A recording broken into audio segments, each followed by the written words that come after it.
प्रेम से बोलिए भोलेनाथ और माता पार्वती की जय। संतान सप्तमी की आप सभी भक्तगणों को ढेर सारी शुभकामनाएं। माँ पार्वती भगवान भोलेनाथ आपकी गोद सदा हरी भरी बनाए रखें। आज भाद्रपद मास शुक्ल पक्ष की संतान सप्तमी का पावन पर्व है, जिसे मुक्ता भरण सप्तमी के नाम से भी जाना जाता है। इस व्रत को करने से अति उत्तम और गुणवान संतान की प्राप्ति होती है। संतान की कुशलता और उन्नति के लिए महिलाएं शिव पार्वती जी की भक्ति भाव से पूजा करके कथा का श्रवण करती हैं और इस व्रत के प्रभाव से स्त्रियों की सूनी गोद बहुत ही जल्द भर जाती है तथा साथ ही साथ सभी मनोकामनाएं भी पूर्ण होती हैं। और श्री कृष्ण जी कहते हैं, जो भी मनुष्य इस व्रत कथा को सुनता है वह भगवान शिव और माता पार्वती का प्रिय हो जाता है। तो आज मैं आपको सुना रही हूँ संतान सप्तमी की बड़ी ही दुर्लभ कथा।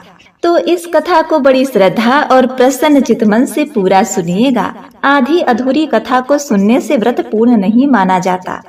विजयनगर नामक राज्य में जयसिंह नाम के एक राजा राज्य करते थे।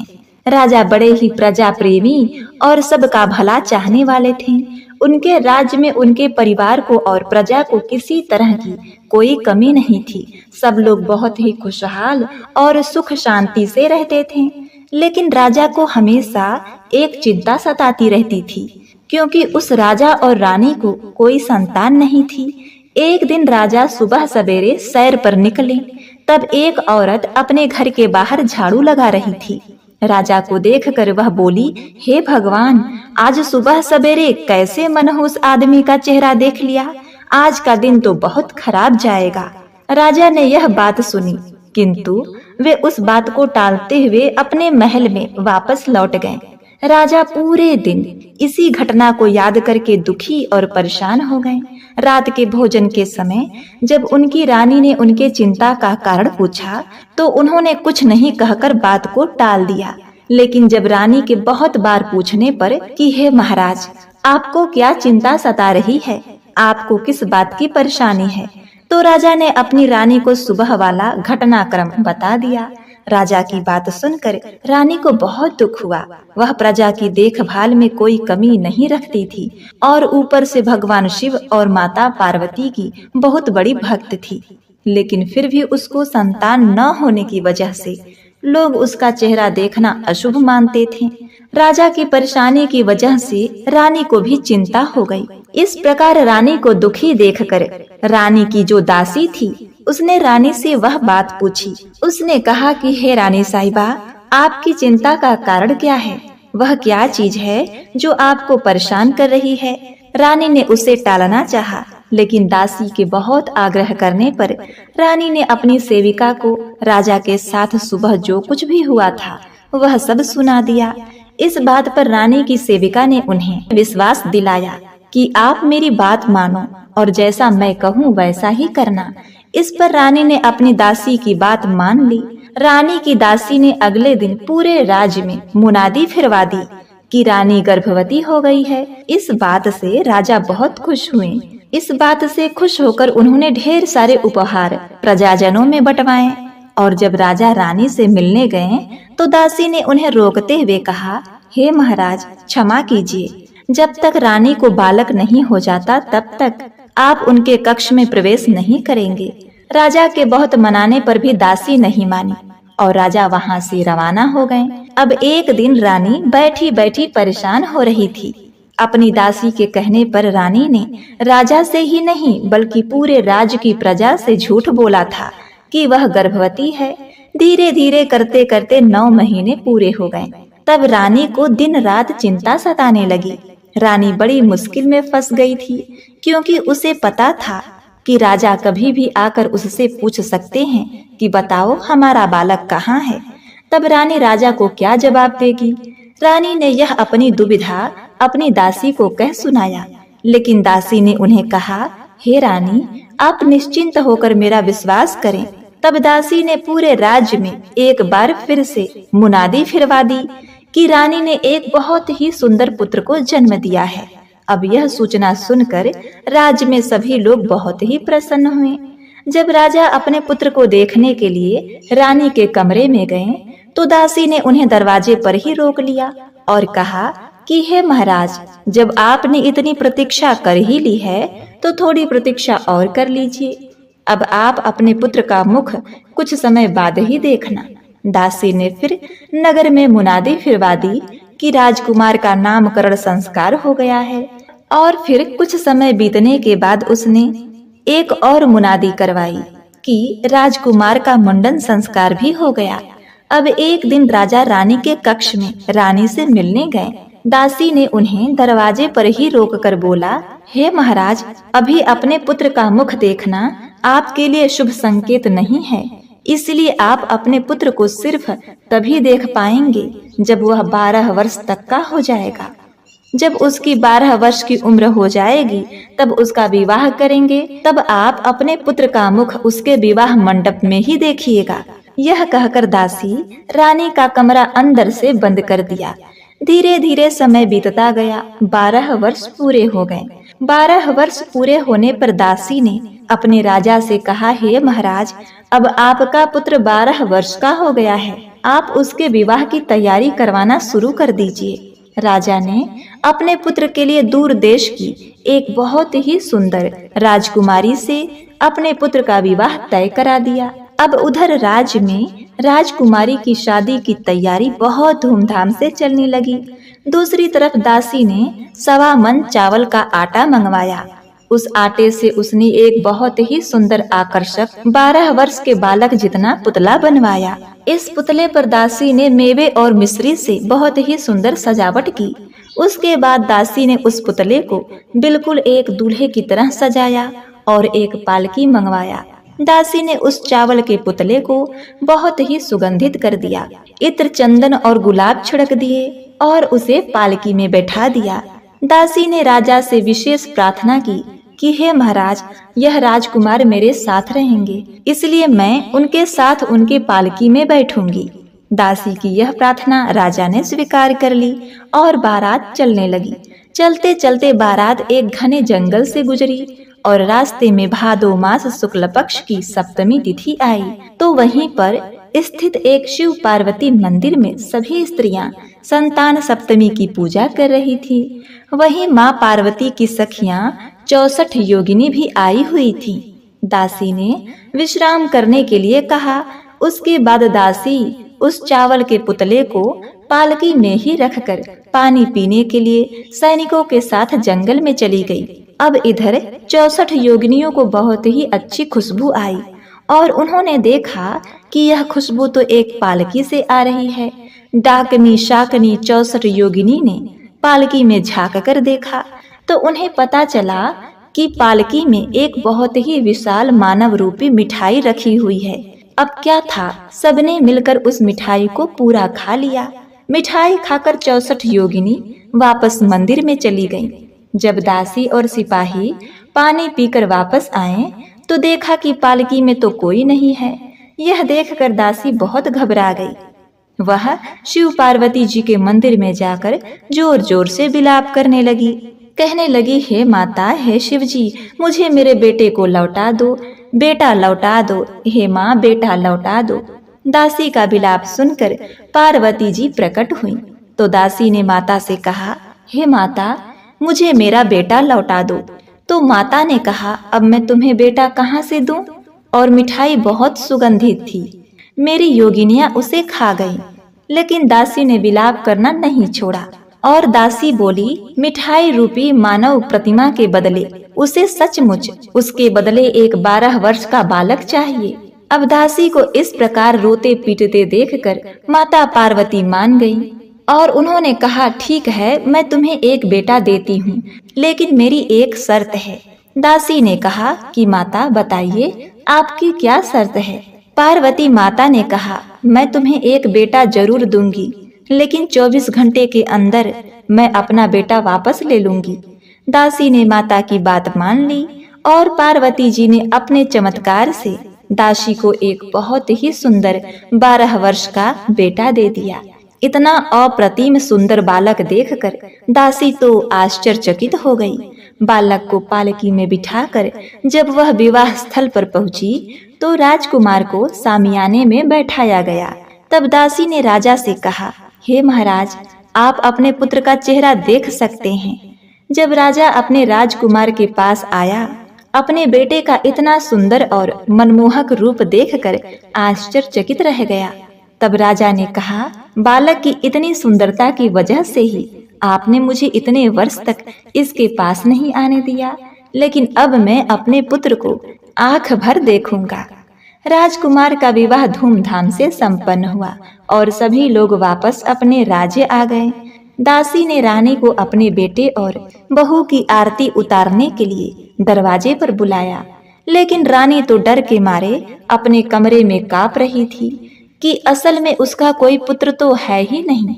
यह बात जब राजा को पता चलेगी तो राजा गुस्से में आकर उसे भयंकर दंड देंगे। लेकिन दासी के बार बार बुलाने पर रानी ने जब खिड़की से बाहर देखा तो सचमुच एक बहुत ही सुंदर राजकुमार राजकुमारी को अपने दरवाजे पर खड़ा पाया। पूजा की थाली बाहर लेकर आई और अपने बेटे बहू को घर के अंदर प्रवेश कराई। अब इधर दासी की चिंता बढ़ गई जब उसे माँ पार्वती की बात याद आई। दासी ने एक युक्ति निकाली और रानी से जाकर कहा, हे महारानी, हम बहू के मुंह दिखाई की रस्म का आयोजन करेंगे। राज्य की सभी औरतों को निमंत्रण देना है। रानी ने कहा, ठीक है। तो अगले दिन सुबह सुबेरे राज्य की सारी औरतें राजमहल के सामने इकट्ठा होने लगी। दासी ने बहू को खूब अच्छे से समझाया कि तुम्हें हर स्त्री के पांव छूने हैं, क्योंकि उन्होंने संतान सप्तमी का व्रत रखा था। चाहे वह स्त्री किसी भी वर्ग और किसी भी जाति की क्यों न हो, तुम्हें हर एक स्त्री का पांव छूना है और तब तक पांव नहीं छोड़ना है जब तक वह स्त्री तुम्हें अखंड सौभाग्यवती भव, पुत्रवती भव का आशीर्वाद ना दे दे। तब तक तुम किसी के पैर मत छोड़ना। बहू ने ऐसा ही किया। उसने सभी औरतों के पैर छुए और सबने बहू को अखंड सौभाग्यवती भव, पुत्रवती भव का आशीर्वाद दिया। लेकिन फिर बहू ने देखा कि दूसरी तरफ एक पेड़ के नीचे एक बूढ़ी औरत चुपचाप बैठी है और उनके तरफ ही देख रही है। तभी बहू ने उसके पास गई और उसके पांव छूकर आशीर्वाद लेने की कोशिश की। तब बूढ़ी मैया ने बहू को सुखी रहने का आशीर्वाद दिया, लेकिन तभी बहू ने बुद्धि चलाई और मैया के पैर नहीं छोड़े। परेशान होकर बूढ़ी मैया के मुख से अचानक निकल गया, अखंड सौभाग्यवती भव, पुत्रवती भव।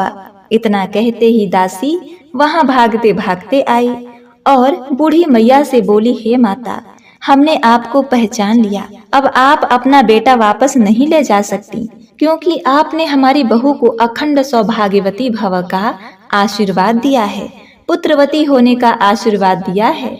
तो अगर आप हमारा बेटा ले जाएंगी तो बहू अखंड सौभाग्यवती कैसे रह पाएगी। यह सुनकर पार्वती माता रानी पर हंसने लगी और कहने लगी, तुम बहुत चतुर हो।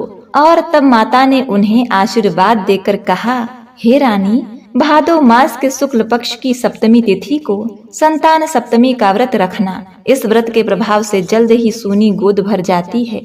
संतान सप्तमी का व्रत रखने से संतान प्राप्ति, संतान की रक्षा, संतान की उन्नति होती है। साथ ही साथ सभी मनोकामनाएं पूर्ण होती हैं। जो भी मनुष्य इस व्रत कथा को सुनता है वह भगवान शिव और पार्वती जी का प्रिय होता है। ऐसा कहकर माता अंतर ध्यान हो गईं।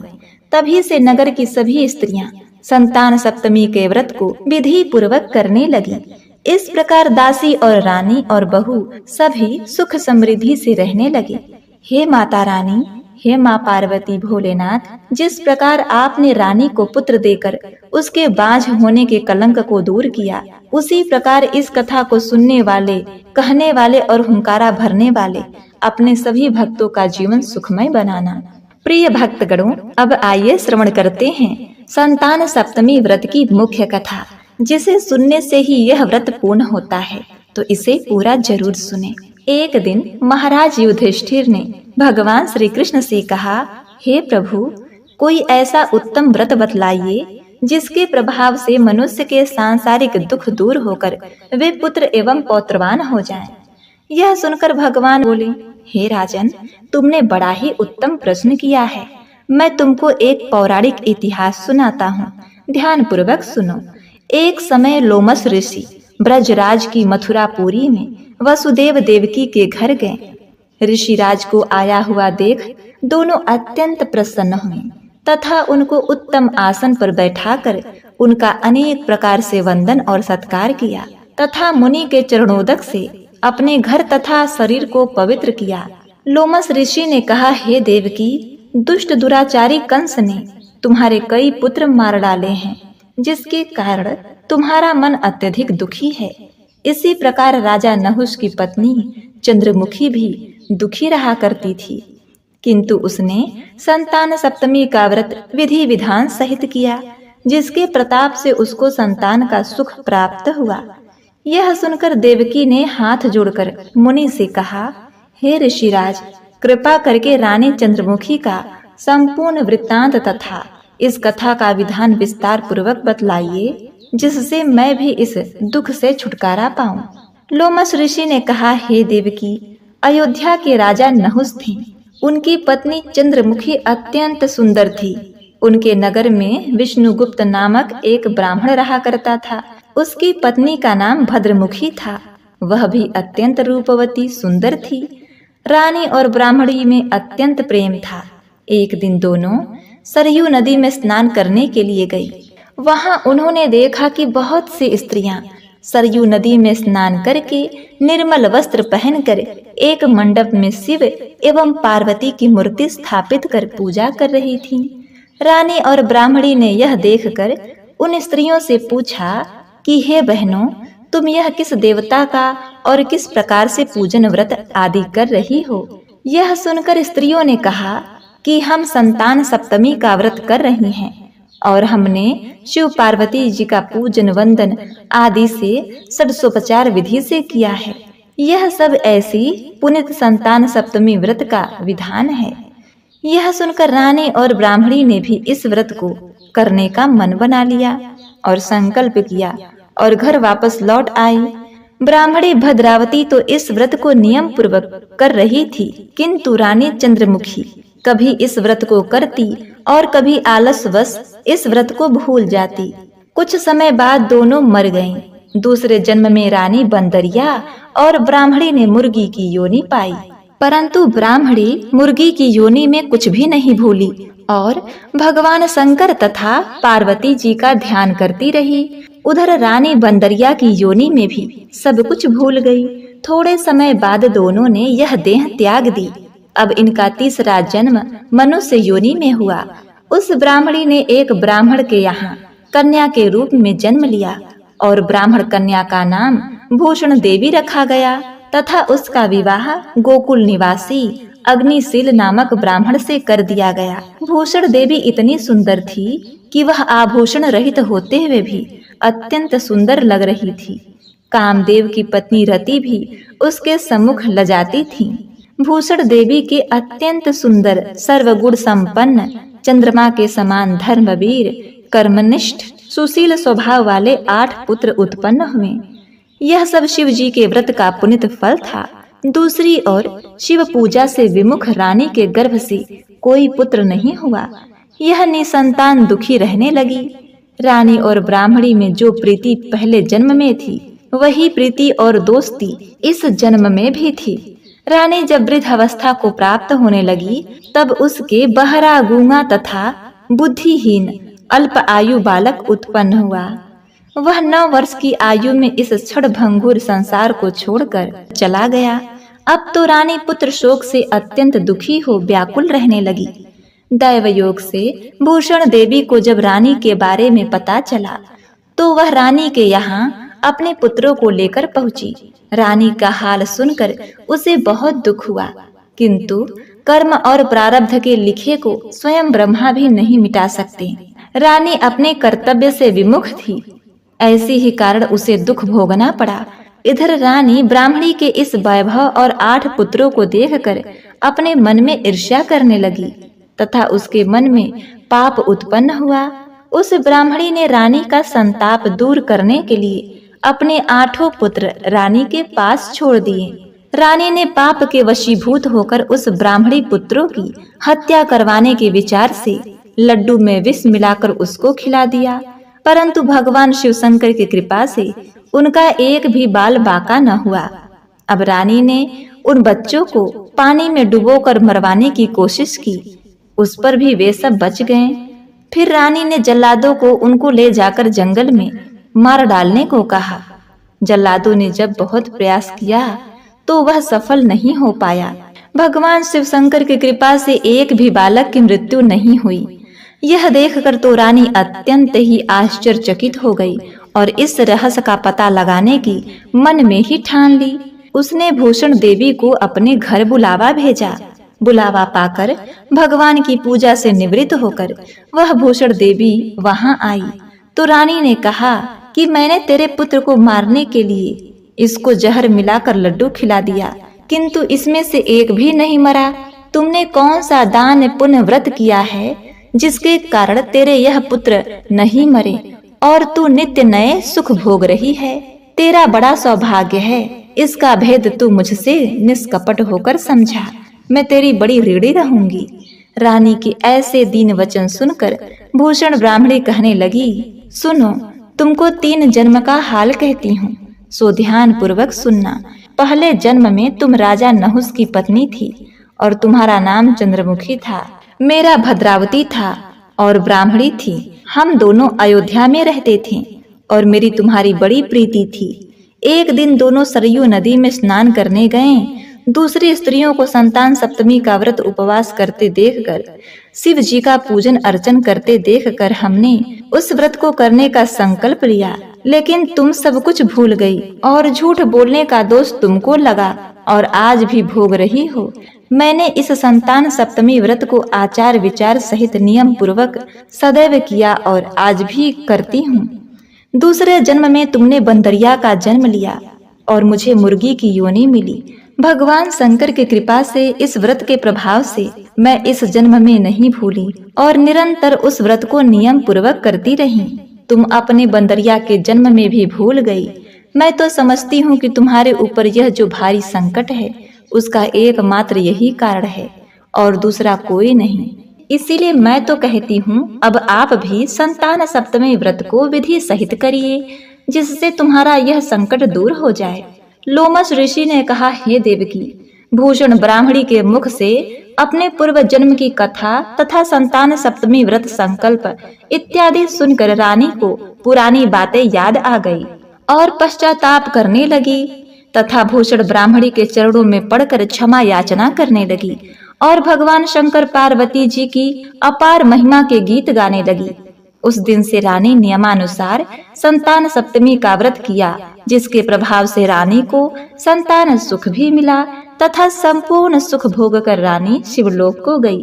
भगवान शंकर के व्रत का ऐसा प्रभाव है कि पथ भ्रष्ट मनुष्य भी अपने पथ पर अग्रसर होता है और अनंत ऐश्वर्य भोग कर मोक्ष को प्राप्त होता है। लोमस ऋषि ने फिर कहा, हे देवकी, तुम भी इस संतान सप्तमी व्रत को करने का संकल्प अपने मन में करो तो तुमको भी संतान सुख मिलेगा। इतनी कथा सुनकर देवकी हाथ जोड़कर लोमस ऋषि से पूछने लगी, हे ऋषिराज, मैं इस पुनित संतान सप्तमी के व्रत को अवश्य करूंगी। कृपया आप कल्याणकारी एवं संतान सुख देने वाले इस संतान सप्तमी व्रत का विधान, नियम, विधि आदि विस्तार से समझाइए। यह सुनकर ऋषि बोले, हे देवकी, यह पुनित संतान सप्तमी व्रत भादो के महीने में शुक्ल पक्ष की सप्तमी के दिन किया जाता है। उस दिन ब्रह्म मुहूर्त में उठकर किसी नदी अथवा कुएं के पवित्र जल में स्नान करके निर्मल वस्त्र पहनना चाहिए। श्री शंकर भगवान तथा जगदम्बा पार्वती जी की मूर्ति की स्थापना करें। प्रतिमाओं के सम्मुख सोने चांदी के तारों का अथवा रेशम का एक गंडा बनावें। उस गंडे में 7 गांठें लगानी चाहिए। उस गंडे को धूप दीप अष्टगंध से पूजा करके अपने हाथ में बांधें और भगवान शंकर से अपनी कामना सफल होने की प्रार्थना करें। तदनंतर 7 पुआ बनाकर भगवान का भोग लगावें और 7 ही पुए एवं यथाशक्ति सोने या चांदी की अंगूठी बनाकर इन सबको एक तांबे के पारा में रखकर और उसका षडसोपचार विधि से पूजन करके किसी सदाचारी धर्मनिष्ठ सुपात्र ब्राह्मण को दान देवें। इसके पश्चात 7 पुआ स्वयं प्रसाद के रूप में ग्रहण करें। इस प्रकार इस संतान सप्तमी व्रत का पारायण करना चाहिए। प्रति साल की शुक्ल पक्ष की सप्तमी के दिन हे देवकी, इस व्रत को इस प्रकार से करने से समस्त पाप नष्ट होते हैं और भाग्यशाली संतान उत्पन्न होती है तथा अंत में शिवलोक की प्राप्ति होती है। हे देवकी, मैंने तुमको संतान सप्तमी का व्रत संपूर्ण विधान सहित वर्णन किया। इसको अब तुम नियम पूर्वक करो, जिससे तुमको उत्तम संतान पैदा होगी। इतना कथा कहकर भगवान आनंद कंद श्री कृष्ण जी ने धर्मावतार युधिष्ठिर से कहा कि श्री लोमस ऋषि इस प्रकार हमारी माता को शिक्षा देकर चले गए। ऋषि के कथनानुसार हमारी माता देवकी ने इस व्रत को नियमानुसार किया, जिसके प्रभाव से हम उत्पन्न हुए। यह व्रत विशेष रूप से स्त्रियों के लिए कल्याणकारी है, परंतु पुरुषों को भी समान रूप से कल्याणदायक है। संतान सुख देने वाला, पापों को नाश करने वाला यह उत्तम व्रत है। नियम पूर्वक जो कोई इस व्रत को करता है और भगवान शंकर और पार्वती जी की सच्ची मन से आराधना करता है तो निश्चय ही अमर पद प्राप्त कर अंत में वह शिवलोक को जाता है। तो प्रेम से बोलिए नमः पार्वती पते हर हर महादेव। जय भोले शंकर। हे भोलेनाथ, जिस प्रकार आपने रानी और ब्राह्मणी को पुत्रवती किया, उनकी संतान की रक्षा की, उसी प्रकार सभी माताओं बहनों की गोद हरी भरी करना, उनकी सदा रक्षा करना। प्रिय भक्तगणों, कथा के अंत में आइए श्रवण करते हैं। पहले भगवान भोलेनाथ की आरती, उसके बाद माता पार्वती जी की आरती। तो सबसे पहले आप भोलेनाथ की आरती का श्रवण करें। ओम जय शिव ओंकारा, स्वामी जय शिव ओंकारा, ब्रह्मा विष्णु सदा शिव अर्धांगी धारा। ओम जय शिव ओंकारा, स्वामी जय शिव ओंकारा, एकानन चतुरानन पंचानन राजे, हंसानन गरुड़ासन वृषवाहन साजे। ओम जय शिव ओंकारा, स्वामी जय शिव ओंकारा, ओम जय शिव ओंकारा। दो भुज चार चतुर्भुज, दस भुज अति सोहे, निर्गुण रूप निरखते त्रिभुवन जन मोहे।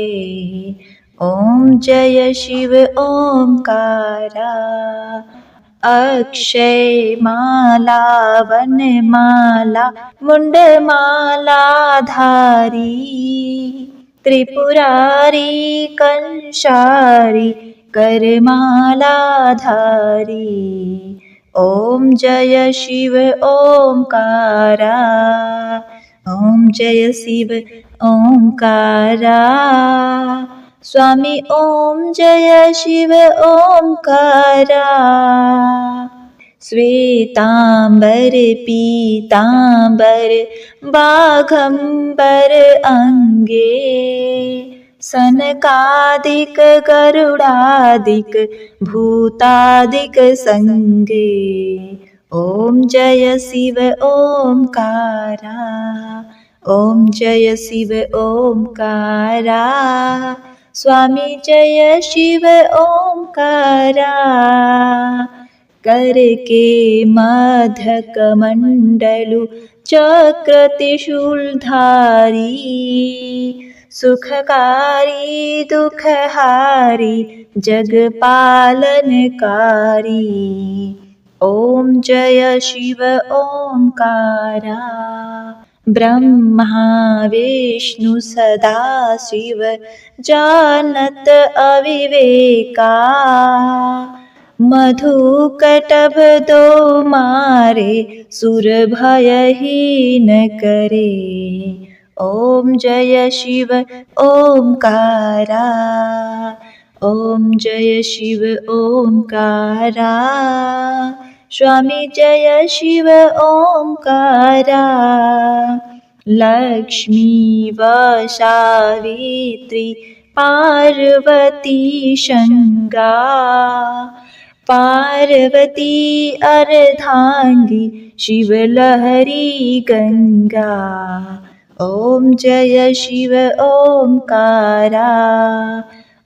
पर्वत सोहे पार्वती शंकर कैलाशा, भांग धतूरा का भोजन भस्मी में वाशा।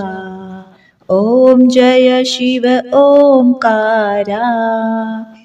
जटा में गंग बहत है गल मुंडन माला, शेष नाग लिपटावत ओढ़त मृगछाला। ओम जय शिव ओंकारा।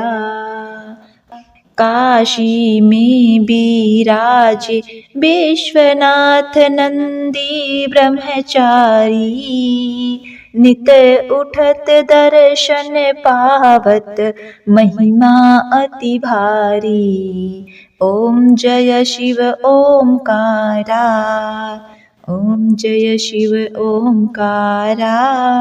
स्वामी जय शिव ओंकारा।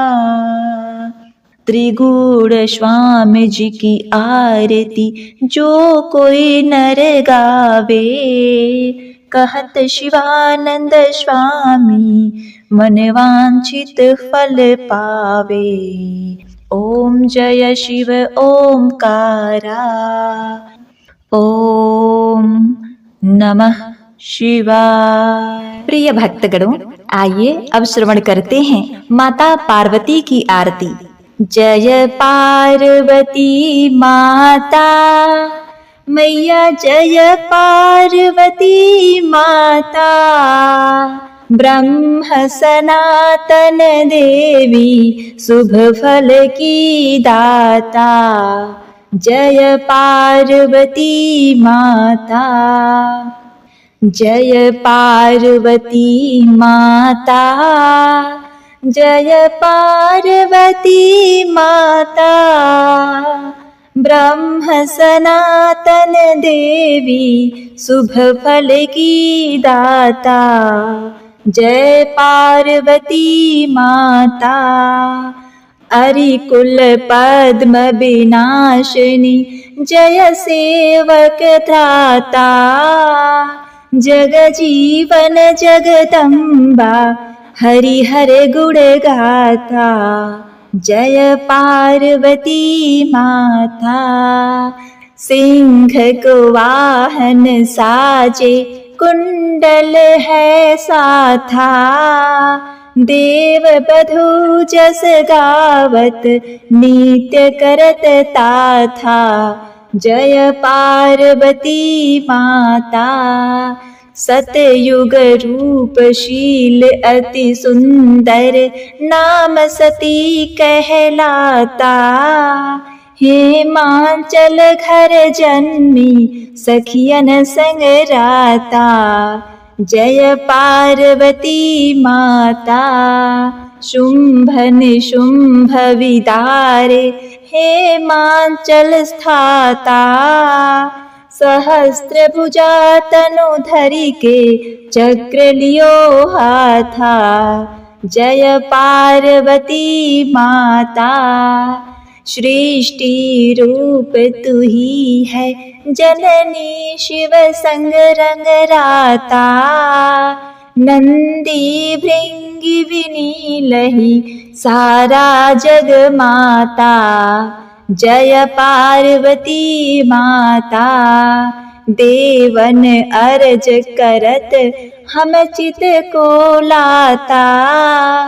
गावत दे ताली मन में रंग राता। जय पार्वती माता। श्री प्रताप आरती मैया की जो कोई गाता। सदा सुखी रहता सुख संपत्ति पाता।